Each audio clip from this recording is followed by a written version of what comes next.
नमस्कार। प्रादेशिक समाचार के साथ मैं प्रियंका। पहले मुख्य समाचार। केंद्रीय मंत्रिमंडल ने प्रधानमंत्री आवास योजना ग्रामीण को मार्च 2024 तक जारी रखने की दी मंजूरी। हेलीकॉप्टर हादसे में सीडीएस जनरल बिपिन रावत और उनकी धर्मपत्नी सहित 11 अन्य अधिकारियों और सैनिकों के निधन पर राज्यपाल रमेश बैस और मुख्यमंत्री हेमंत सोरेन ने जताया शोक। राज्य में कोरोना से मृत लोगों की सूची जारी। परिजनों को 50-50 हजार रुपए मुआवजा देगी सरकार। पोर्टल पर ऑनलाइन या सीओ को दे सकते हैं आवेदन। और बांग्लादेश में 13 दिसंबर से होने वाली सैफ अंडर 19 महिला फुटबॉल चैंपियनशिप में झारखंड की 5 बेटियों का हुआ चयन। और समाचार से पहले एक जरूरी संदेश। देश जैसे जैसे कोविड-19 के खिलाफ 150 करोड़ कोरोना वैक्सीन के टीके लगाने की दिशा में आगे बढ़ रहा है, वैसे ही नए कोरोना वेरिएंट के बारे में खबरें भी चिंता का कारण बन रही हैं। ऐसे में हम अपने श्रोताओं से अपील करते हैं कि वे जल्द से जल्द टीका लगवाएं और दूसरों को भी टीका दिलवाने में मदद करें। और कृपया इन 3 सरल चरणों का पालन करें। मास्क पहनें, 2 गज की सुरक्षित दूरी बनाए रखें, हाथ और चेहरा साफ रखें। कोविड से संबंधित कोई भी जानकारी और मार्गदर्शन के लिए आप राष्ट्रीय हेल्पलाइन नंबर 011-2397-8046 और 1075 पर संपर्क करें। इसके अलावा राज्य हेल्पलाइन नंबर 104 डायल कर समस्या का त्वरित समाधान लिया जा सकता है। महिला और बाल विकास मंत्रालय की चाइल्ड हेल्पलाइन है 1098। वरिष्ठ नागरिकों के लिए हेल्पलाइन 14567। मनोवैज्ञानिक सहायता के लिए निमहांस का नंबर है 0804611007। आयुष कोविड परामर्श हेल्पलाइन नंबर है 14443 और MyGov WhatsApp help desk number 90131515 पर व्हाट्सएप मैसेज भेजकर टीके का प्रमाण पत्र यथाशीघ्र डाउनलोड किया जा सकता है। और अब समाचार विस्तार से। केंद्रीय मंत्रिमंडल ने प्रधानमंत्री आवास योजना ग्रामीण को मार्च 2024 तक जारी रखने की मंजूरी दे दी है। मंत्रिमंडल की बैठक के बाद सूचना और प्रसारण मंत्री अनुराग ठाकुर ने कहा कि प्रधानमंत्री आवास योजना ग्रामीण इलाकों में सभी के लिए आवास सुनिश्चित करेगी। अब इस योजना के साथ साथ हर परिवार के लिए पक्का मकान, पानी, बिजली और शौचालय उपलब्ध करवाने का संकल्प भी पूरा होता है। प्रधानमंत्री आवास योजना को 2024 तक जारी रखने के लिए करीब 2,17,257 करोड़ रुपए का खर्च आएगा। श्री ठाकुर ने बताया कि मंत्रिमंडल ने केन बेतवा नदियों को जोड़े जाने की परियोजना की भी मंजूरी दे दी है।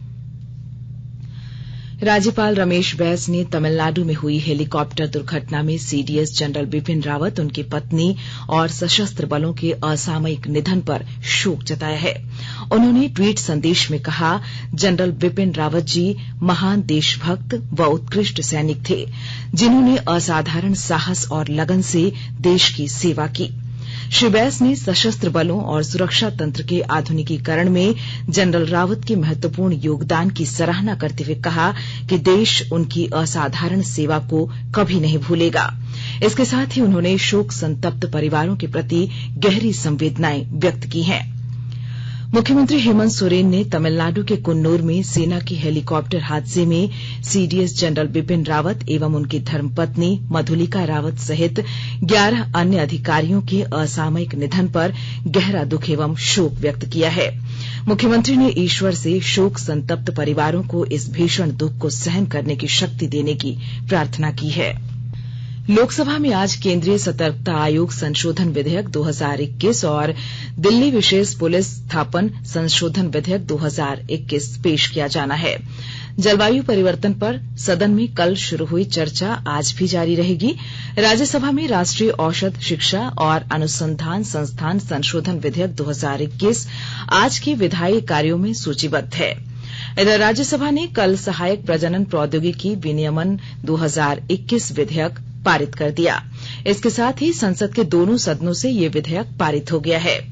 लोकसभा ने इसे पहले ही पारित कर दिया था।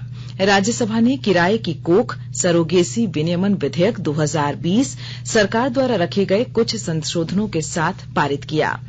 विधेयक के अंतर्गत प्रत्येक एआरटी क्लिनिक और बैंक का भारत के बैंकों तथा क्लिनिक की राष्ट्रीय रजिस्ट्री के साथ पंजीकृत होना आवश्यक है। झारखंड सरकार की कैबिनेट की बैठक आज शाम 4 बजे से प्रोजेक्ट भवन में आयोजित की जाएगी।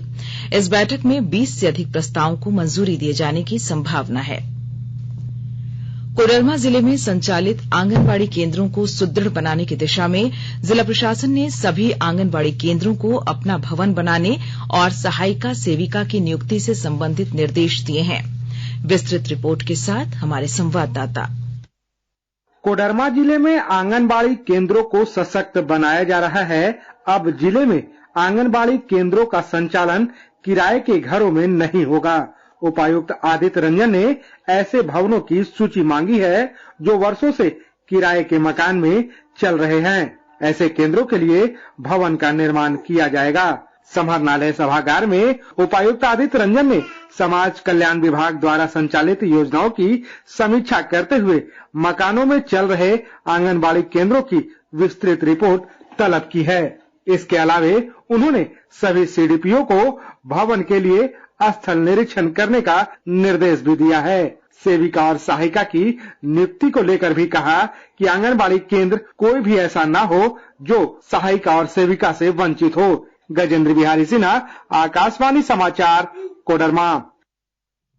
केंद्रीय माध्यमिक शिक्षा बोर्ड सीबीएसई के सत्र 2021-22 के लिए कक्षा 9वीं और 11वीं के छात्रों का रजिस्ट्रेशन 15 दिसंबर से शुरू होगा।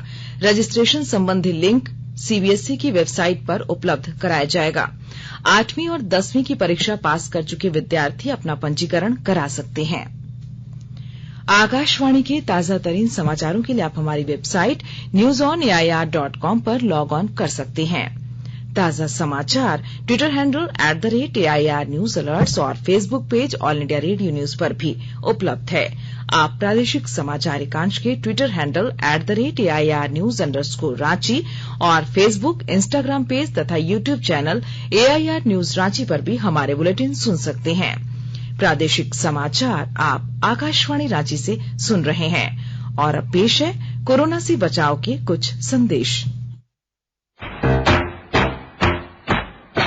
चलो मिलकर एक शुरुआत करें, चलो एक फैसला आज करें, मास्क नहीं तो टोकेंगे, कोरोना को रोकेंगे, चलो एक वादा करते हैं, चलो कुछ वादा करते हैं, मास्क नहीं तो टोकेंगे, कोरोना को रोकेंगे।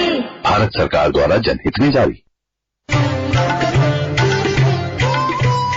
कोविड-19 से बचाव और सुरक्षित रहने के 3 उपाय। मास्क लगाएं, 2 गज दूरी है जरूरी, सुरक्षित दूरी रखें, हाथ और मुंह साफ रखें।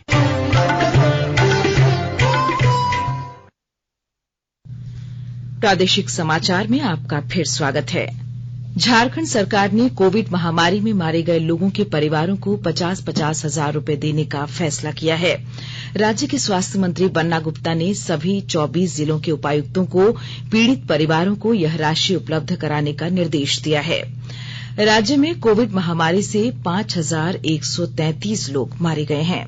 रांची में सबसे अधिक 1,585 लोगों की और पूर्वी सिंहभूम जिले में 1,043 लोगों की कोरोना से मौत हुई है। परिजन मुआवजे की राशि पाने के लिए स्वास्थ्य विभाग के वेब पोर्टल पर ऑनलाइन या सीओ को आवेदन दे सकते हैं। केंद्रीय स्वास्थ्य और परिवार कल्याण मंत्रालय ने कहा है कि ओमिक्रॉन संक्रमित रोगियों का इलाज विशेष कोविड केंद्रों में विशेष आइसोलेशन वार्ड में किया जाएगा। राज्यों और केंद्र शासित प्रदेशों को लिखे पत्र में स्वास्थ्य सचिव राजेश भूषण ने कहा है कि यह सुनिश्चित करना होगा कि ओमिक्रॉन के मरीज अन्य मरीजों के संपर्क में न आएं। उन्होंने कहा कि सामुदायिक स्तर पर ऐसे मामलों की निगरानी की जानी चाहिए। श्री भूषण ने सभी राज्यों से यह भी कहा है कि ऐसे मरीजों के नमूने जीनोम अनुक्रमण प्रयोगशालाओं को भेजा जाए। राज्यों और केंद्र शासित प्रदेशों को सलाह दी गई है कि अधिक संक्रमण दर वाले क्षेत्रों में जिला स्तर पर निगरानी करते रहें। देश में कोविड टीकाकरण 130 करोड़ का आंकड़ा पार कर चुका है। अब तक कुल 130 करोड़ 42,99,387 टीके लगाए जा चुके हैं। स्वास्थ्य और परिवार कल्याण मंत्रालय ने बताया कि इनमें 80 करोड़ 71 लाख से अधिक टीके पहली डोज के रूप में और 49 करोड़ 58 लाख से अधिक दूसरी डोज के रूप में लगाए गए। कल 72 लाख से अधिक टीके शाम 7 बजे तक लगा दिए गए थे। जिला एवं सत्र न्यायाधीश उत्तम आनंद की हत्या के मामले की सुनवाई कल सीबीआई के विशेष न्यायाधीश रजनीकांत पाठक की अदालत में हुई। सुनवाई के दौरान दोनों आरोपितों को वीडियो कॉन्फ्रेंसिंग के माध्यम से गुजरात से पेश किया गया। अदालत ने सुनवाई के लिए 22 दिसंबर की तारीख निर्धारित की है। 6 दिसंबर को कोर्ट के आदेश पर सीबीआई की स्पेशल सेल आरोपित लखन वर्मा एवं राहुल वर्मा का नार्को और अन्य टेस्ट कराने के लिए गुजरात ले गई है। 29 दिसंबर तक दोनों आरोपितों का टेस्ट कराकर धनबाद कोर्ट में सीबीआई को प्रस्तुत करना है। 20 अक्टूबर को सीबीआई ने दोनों के विरुद्ध आरोप पत्र दायर किया था। 16 नवंबर को निचली अदालत ने दोनों आरोपितों के विरुद्ध हत्या और सबूत मिटाने का मामला प्रथम दृष्टया सही पाने के बाद संज्ञान लिया था। बांग्लादेश में 13 दिसंबर से होने वाली सैफ अंडर 19 महिला फुटबॉल चैंपियनशिप के लिए भारत ने 24 सदस्यीय टीम की घोषणा कर दी है। भारतीय टीम ने झारखंड की 5 महिला फुटबॉलरों को शामिल किया है। इनमें रांची की डिफेंडर अष्टम उरांव, मिडफील्डर नीतू लिंडा, स्ट्राइकर अमीषा बाकला और गुमला की स्ट्राइकर सुमति कुमारी और पूर्णिमा कुमारी शामिल हैं। अंडर 19 टीम का कैंप गोवा में चल रहा था। कैंप में झारखंड की 7 खिलाड़ी शामिल थीं, जिनमें 5 ने भारतीय टीम में अपनी जगह पक्की कर ली। भारत की झिली डाला बेहेरा ने उज्बेकिस्तान के ताशकंद में राष्ट्रमंडल भारोत्तोलन चैंपियनशिप में महिलाओं के 49 किलोग्राम वर्ग में स्वर्ण पदक जीत लिया है। झिली ने स्नैच में 73 किलोग्राम तथा क्लीमन और जर्क में 94 किलोग्राम वजन के साथ कुल 167 किलोग्राम वजन उठाकर स्वर्ण पदक जीता। भारतीय क्रिकेट कंट्रोल बोर्ड बीसीसीआई ने दक्षिण अफ्रीका के साथ 26 दिसंबर से शुरू हो रही टेस्ट श्रृंखला के लिए 18 सदस्यों की भारतीय टीम की घोषणा की है।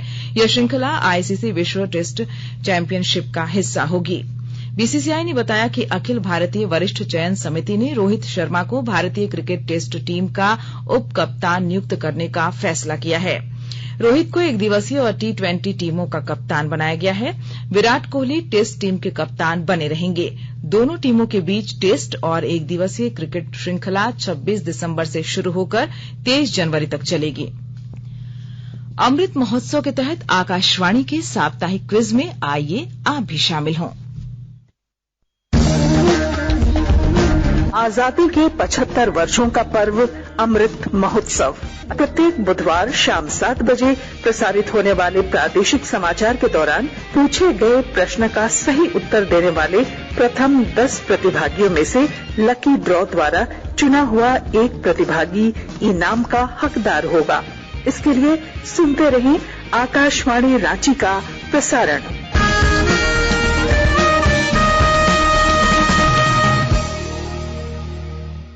जागो ग्राहक जागो, जागो ग्राहक जागो। आजादी का अमृत महोत्सव के लिए सभी उपभोक्ताओं को शुभकामनाएं। हॉलमार्क सोने की शुद्धता सुनिश्चित करता है। हमेशा हॉलमार्क वाले सोने के आभूषण खरीदें। उपभोक्ता किसी भी शिकायत के लिए कृपया राष्ट्रीय उपभोक्ता हेल्पलाइन टोल फ्री नंबर 14404 पर संपर्क करें। उपभोक्ता मामले विभाग भारत सरकार द्वारा जनहित में जारी। जानो अपने अधिकारों को, अपने हक पहचानो, बेईमानों को सबक सिखाओ, ग्राहक अब तो जागो, जागो ग्राहक जागो, जागो ग्राहक जागो। और अब अखबारों की सुर्खियां। राज्य से प्रकाशित होने वाले लगभग सभी अखबारों ने सेना के सीडीएस जनरल बिपिन रावत समेत 13 लोगों की असामयिक मौत की खबर को पहले पेज पर प्रकाशित किया है। प्रभात खबर ने लिखा है जेपीएससी मेंस पर रोक से हाईकोर्ट का इनकार। दैनिक जागरण ने कोरोना से मृत लोगों के आश्रितों को 50,000 की सहयोग राशि देगी सरकार की खबर को पहले पन्ने पर जगह दी है।